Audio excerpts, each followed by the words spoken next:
Hi, my name is Fadzai Healy Magra, and I was in the Canoe Club from 2010 to 2011.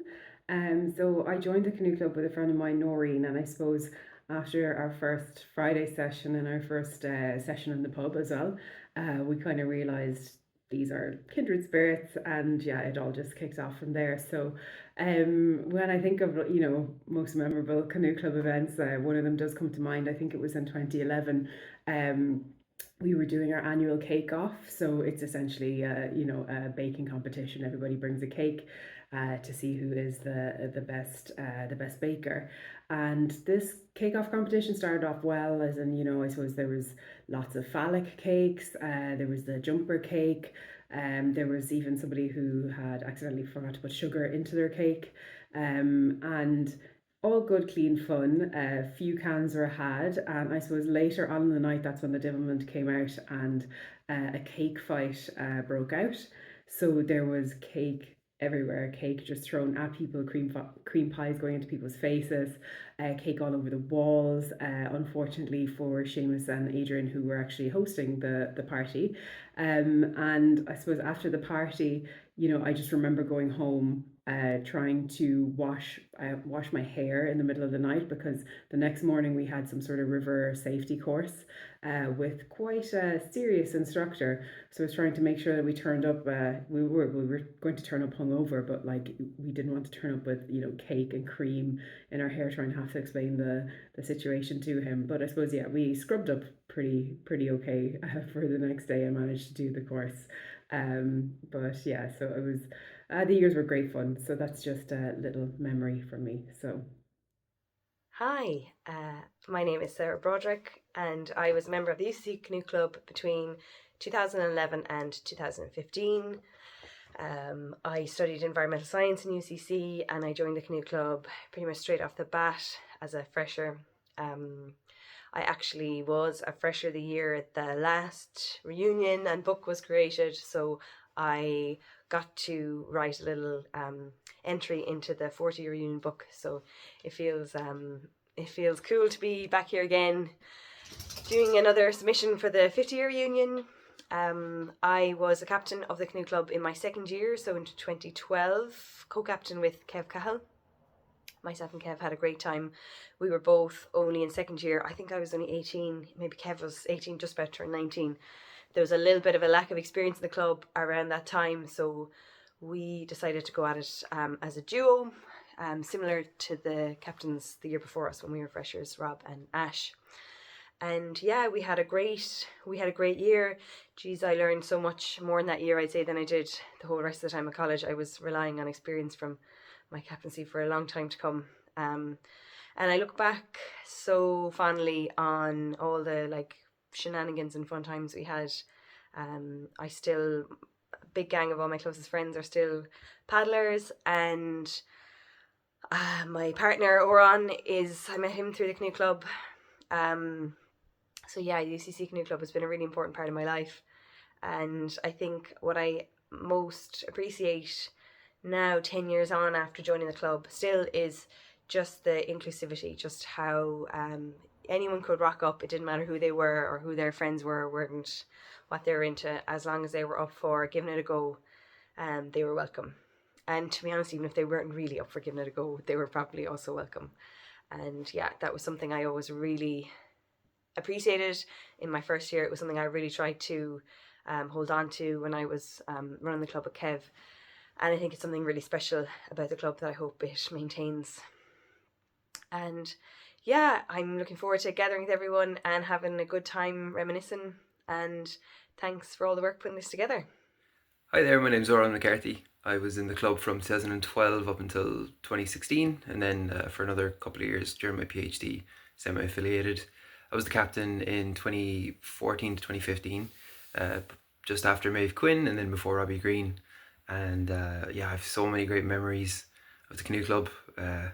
First role was equipment officer with Maeve and Billy O'Connor, and yeah, just God, the club means so much to me. Some of the best friends I've ever made. So formative for me. One of my favourite memories is from an overnight camping trip we did in Lochine, and we'd done a couple of trips at that point, but it was in the middle of the fluorescence, and there was probably 20 of us. We paddled out in the middle of the night to an island. It was raining, sure, it didn't matter. Had a fire going, playing a few tunes, and then went out for a paddle in the middle of the fluorescence, and you couldn't really see where the water started and the night sky ended. It just black and the stars in the sky and the fluorescence underneath. It's a beautiful memory. Yeah, I think this is a great thing that we're doing, and looking forward to seeing everybody else's messages. Hi, my name is Brian, but you might have heard of me as Mammy.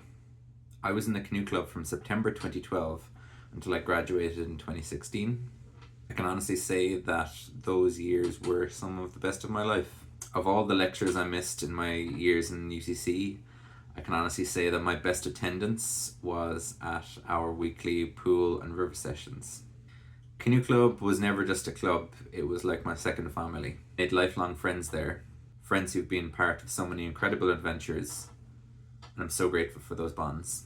Looking back, so much of the fun that I had in college was due in large part to my time in Canoe Club.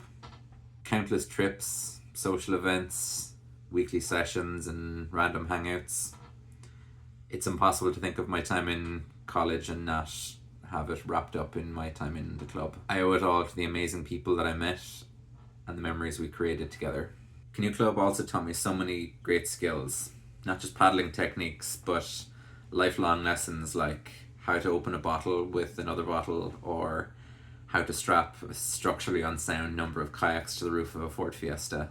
I got to work as an instructor at a summer camp in the US and opened up whole new opportunities for travel. Of course, it wasn't all smooth paddling.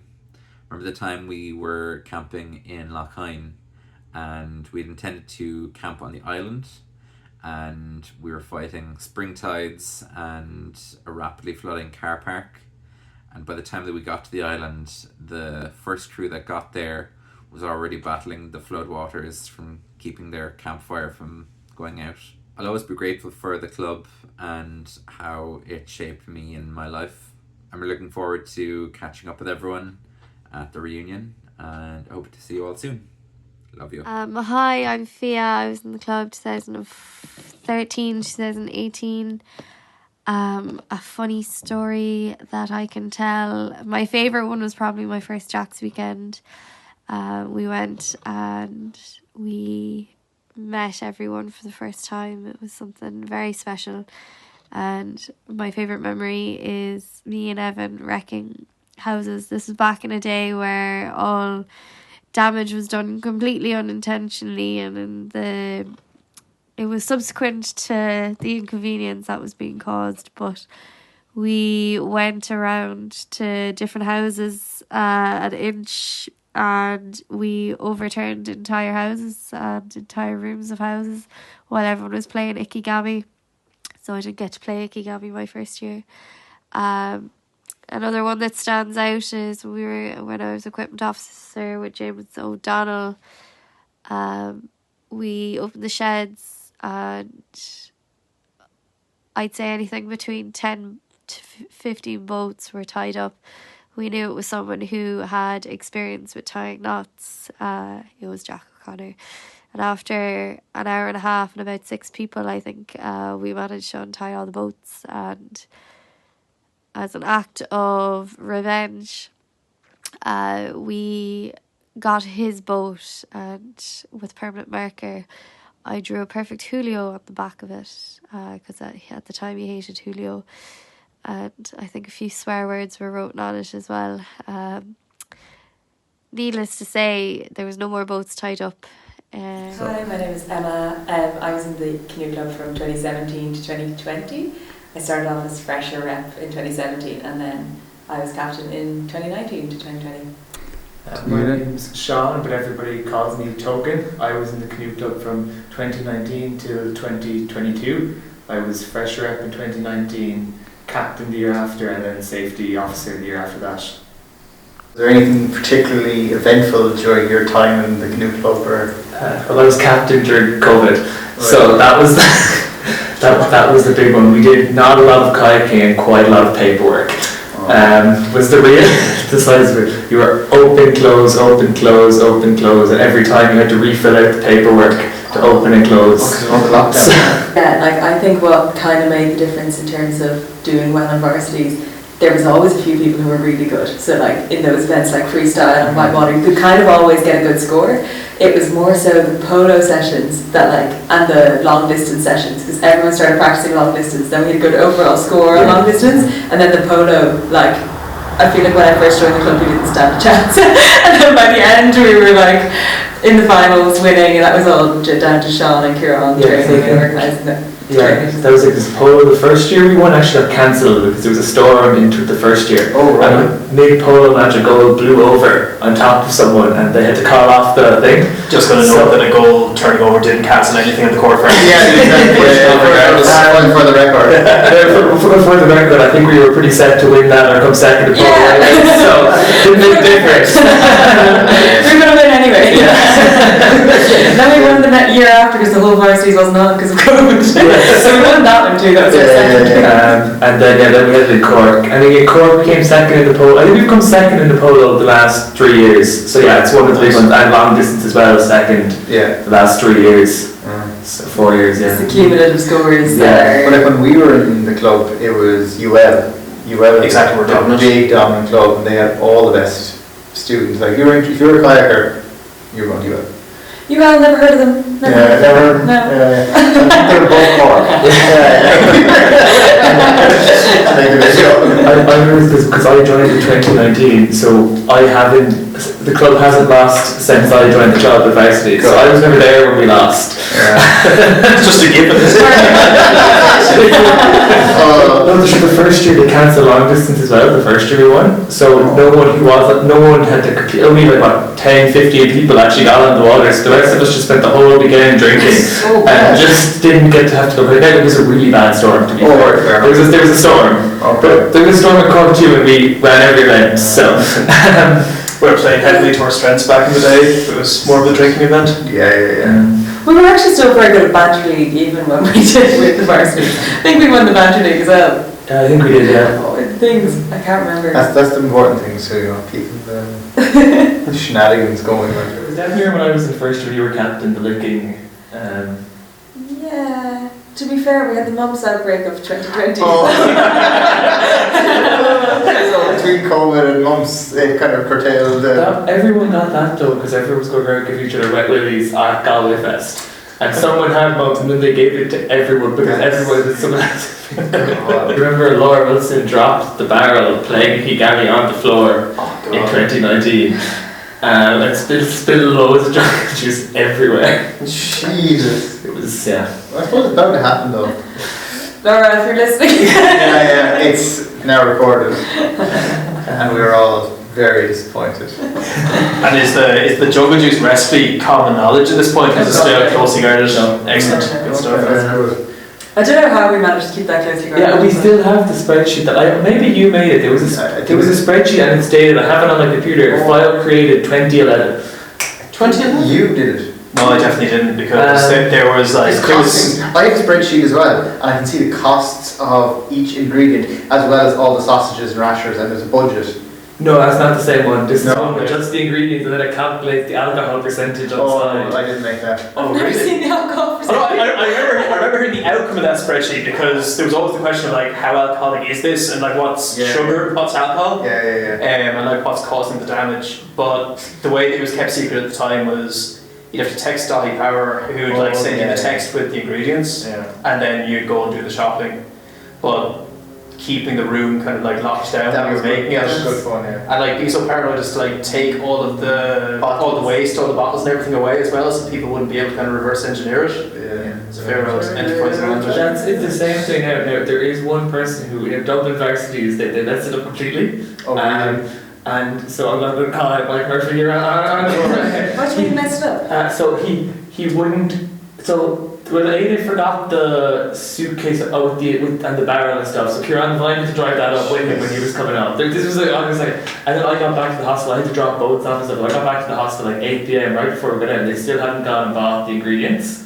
And then Mike, who was captain, was asleep. And then he sent someone outside, I think, to buy the ingredients. The person he sent didn't know the recipe until he told them. So that this person but they didn't tell them the recipe properly by accident. They got caught. So then we got this completely awful cocktail that was the wrong thing, and then the guy found out the recipe as well. It was a nightmare. How about the cocktail party? Is that still on? Yeah. Yeah. Gans. Oh, Gans. Yeah. Excellent. Wasn't there the raspberry jam and lemon? Gans is the one. That's the Gantropoli, right? It's got raspberry jam and it's stirred with banana there too. Gans is the one with the freshers juice that the freshers make, but it has to have jam and banana in it. That's an English spin. No, it's you ever seen there's two. There's Gans.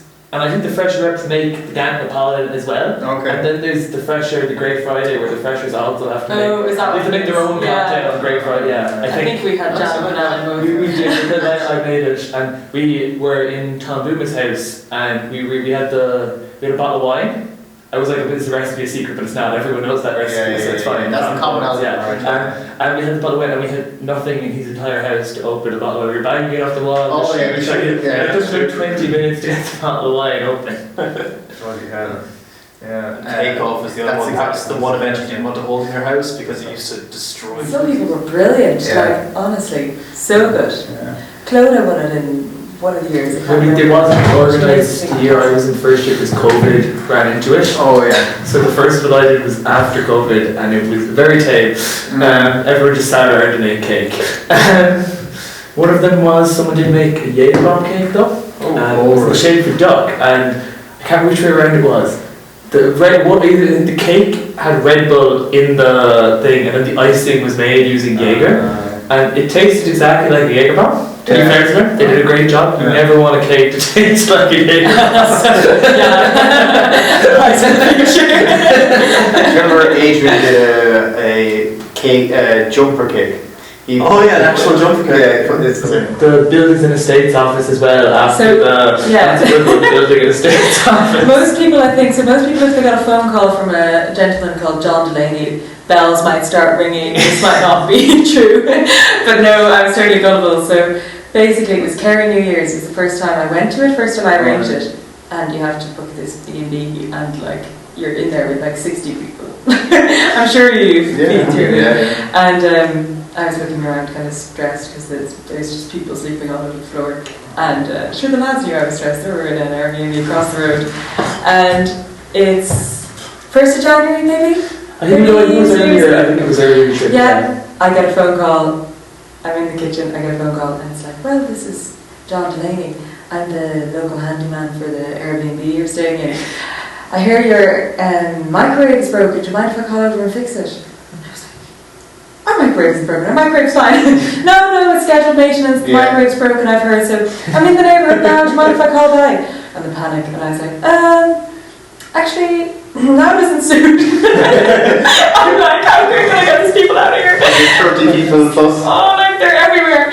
And there's also about 20 cars outside. And anyway, next thing, I couldn't believe my luck. He says, unless you want to bring the microwave over to my house. And I thought, yes, absolutely. So I was like, grand. So we plugged out the microwave, and next thing, the lads are looking out the window, and it's me and Brian coming out with this unplugged microwave, walking over to the house, crossed the estate, rang the doorbell to this person's house, and sure, there was no one there, thank God. What if someone lived there? Oh my God. But anyway, the 3 lads came over and were laughing their heads off. Oh, I think New Year's is always infamous. Okay, we succeeded in getting evicted then, so... It ties into an Alps one as well, so... I love this one. It's Did you go to the Alps? Oh, did you go to the Alps? Oh, yeah. We didn't have the Alps. No.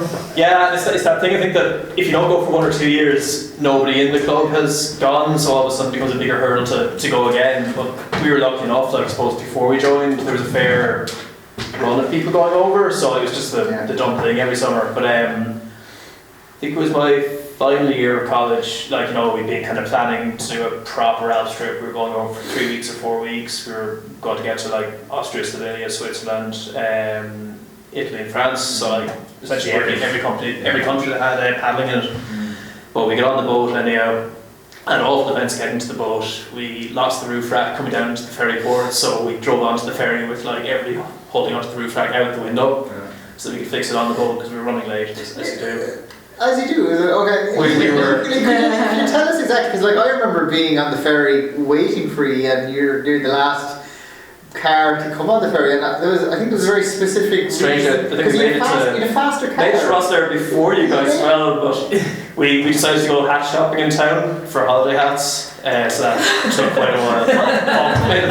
Make us lose the boat. Essentials. Yeah, and that's obviously why we lost the roof rack as well, like gunning it over speed bumps with an overloaded roof rack. But we made up for it on the boat. We really went to town that night, right? And you made some friends actually. I don't know. Did I? But I lost my shoes, I remember that. Fucking hell. So I slept outside on like a bench overnight on the ferry, and like I woke up, I don't know, 4 o'clock, as kind of dew, it was kind of like, had settled on me, and like, then I just instinctively just like, didn't realise my shoes were off, and just like stood in the ground like, oh, wet socks. Where are my shoes? And the lads, don't know, where are your shoes there? Couldn't find my shoes, and like he left me like looking for my shoes for ages, and then eventually I think was it Keen Tui? Oh, maybe big smiley head on him. Said, oh, maybe you could try reception, and sure enough, went to reception, and like, oh yeah, here are your shoes. It's like they weren't a bit concerned about that, like shoes were just handed into the reception. Having been found on the deck of the ferry. It's like, oh god, but yeah. And I distinctly remember Tom Collins's socks and Sam's. Socks sounds strong look. Yeah. Strong, yeah. You can take a man out of mallow. Remember Tom struggling to cope with the heat a bit on that trip actually as well, looking unhappy in the shade. Do you remember the classic picture of the wetsuit and the hat? And he's just there like just fanning himself. Oh yeah. Or there's one of a beautiful alpine medal, like pure postcard stuff, and then very small in the bottom right corner is a mallow man taking a piss against a tree, ruining the scene. But when we got off the ferry anyhow, having like put in a good hard night's drinking and like gone to sleep probably in the soft play area once all the children cleared out, we got into the cars. I was in Keen Tui's one and started making our way down through France to the Alps. And I was feeling very sorry for myself. And you had assigned seats, so the 2 drivers were in the front and the two non-drivers were in the back. They were packed in with gear. They had literally no ability to move whatsoever. I was drinking this bottle of Blue Powerade. I was really suffering that. Talk about hydration. Exactly, yeah. I have to get back to match fitness and everything. And as we were going down the motorway, I started feeling quite unwell all of a sudden. So I had no time to pull over. I wind down the window. Oh my god! With a full thing of Blue Powerade inside my stomach, started vomiting profusely. But we're going 120 kilometers an hour. Sorry? Are you driving with this? No, that would be illegal but also impressive. That's what I was wondering, yeah. No, so I'm in the passenger side to make clear. But it's aerosolizing and going back in through the back window, covering Kieran Pumpkin from head to toe. I think he described it as a fine mist. It was a fine mist. A fine mist. No. So we pull into the side anyhow, and the entire side of the car is died. The entire lining of the car on the inside is covered in this as well. Bugs gets out, he's covered, and he gets to empty out his flip-flops before we continue on. And he's beard as well, of course. Oh yeah, it was... That car was probably the most sanitary that car was, though. It just got worse after that. Yeah. We used to buy cheese or kind of cured sausage and stuff, lose it between the seats, and then find it again another country later and just continue eating it. Like we were so lucky at the time we were in the club. So particularly I felt I was very lucky because we came off the back of, and inspirational people, genuinely. We'd heard these stories, people had gone off to Africa, people had gone to Pakistan, and there was a series of years before, before my time, but maybe even before your time, where the lads were actually going to the Zambezi for 3 years in a row or something like that. So you had people doing an Alps trip and a Zambezi trip. That's class. This was like the good times, and before the Celtic Tiger, before the Celtic Tiger, or around the Celtic Tiger time, before the bus. But so we were very lucky, and there was a very strong tradition of just we're going to the Alps trip and just take it as is. And they were unbelievable trips. Fantastic trips. And I mean, like, quite often it was get this €2,000 interest-free loan from the Bank of Ireland, which was like throwing it out at the time. And just stay over until the money ran out, basically. So. And I remember, do you remember, so like, it was incredible, like, when you think about it. We drove from Roscoff diagonally across France. We kept going across Italy. We went to Italy. First Italy, wasn't it? That year, Italy first. So we drove that, and we had 4 people in the car. We had two back. What was it? Yeah. Two backies. Yeah, non-drivers. Non-drivers. Second class citizens. Second class citizens. Yeah. So like the idea was the car kept driving all the time. So like the car was pretty much going for like 24, 30 hours solid. And like. to top it off with some blue looks in. And some blue. That was at the start of the trip. You know, but I remember in Slovenia, coming down the Alps. So imagine the boat. The cars had serious weight. 4 lads, and they had 4 boats, and then even Scooby's car had a trailer and 4 more boats again.